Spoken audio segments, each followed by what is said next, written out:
Trump threatens Iran with something very tough. Sri Lanka court sentences 12 men to death over killing of lawmaker in 2022 protests. Many killed in South Yemen as crowd linked with STC storms Gov building. Russia pounds Ukraine with drones, missiles. Tensions between the United States and Iran have escalated following President Donald Trump's recent statements, suggesting potential military action if Iran does not meet U.S. demands concerning its nuclear and missile programs. In an interview with Israel's Channel 12, Trump remarked, "Either we reach a deal or we'll have to do something very tough," indicating a possible return to aggressive measures if negotiations fail. The U.S. has increased its military presence in the region, deploying the USS Abraham Lincoln aircraft carrier and considering the addition of a second carrier strike group. This buildup is perceived as a strategy to pressure Tehran into compliance. Iran, however, maintains that its missile capabilities are non-negotiable, and that discussions should focus solely on its nuclear program. Ali Larijani, Iran's security chief, emphasized that the missile program is a domestic matter linked to national security and should not be part of the negotiations. Indirect talks between the US and Iran have recently resumed in Oman, with both sides expressing a willingness to continue discussions. However, the inclusion of Iran's missile program and regional activities in the negotiations remains a contentious issue, with Iran insisting on limiting talks to nuclear matters.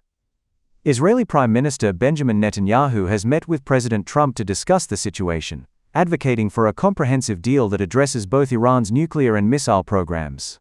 While Trump has expressed a desire for a good deal, he has also indicated readiness to take decisive action if necessary.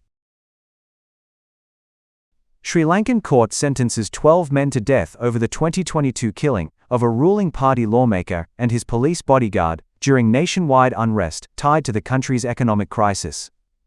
The Gampaha High Court found the men guilty of unlawful assembly, assault, and murder. The victims, lawmaker Amara Kirthi Athukarale and his security officer, were attacked after their vehicle was stopped by a crowd near Nitambua, just north of Colombo. Authorities said gunshots were fired from the victims' side before protesters chased them into a building, where their bodies were later discovered. 4 additional suspects received suspended 6-month prison terms, while 23 others were acquitted. The violence occurred in May 2022 when clashes spread across Sri Lanka after pro-government supporters attacked peaceful demonstrators demanding leadership resignations amid a severe economic collapse. The crisis triggered massive shortages, forced President Gotabaya Rajapaksa from power, and led the country to declare bankruptcy with more than $83 billion in debt. Ranil Wickremesinghe later assumed the presidency and oversaw economic stabilization, though austerity policies sparked public anger. In 2024, Anira Kumara Dissanayake was elected on an anti-corruption platform. Violence has erupted in southeastern Yemen after a crowd linked to the separatist Southern Transitional Council attempted to storm a government building in the city of Atak. Authorities say armed fighters opened fire on security forces, prompting an intervention that left at least 5 people dead and 39 others injured. The group had organized a march before trying to seize the building and remove the national flag. The incident marks the latest unrest in the war-torn country and comes just days after the Saudi-backed Presidential Leadership Council announced a new cabinet aimed at stabilizing the divided nation. Last month, the council tightened its control over southern Yemen after a failed STC bid to capture 2 provinces, which also led to the withdrawal of UAE forces that had supported the separatists.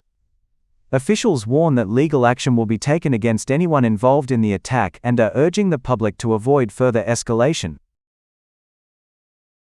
Russia has launched a massive overnight assault on Ukraine, firing drones and ballistic missiles that severely damaged energy infrastructure and left tens of thousands without heat, electricity, and water.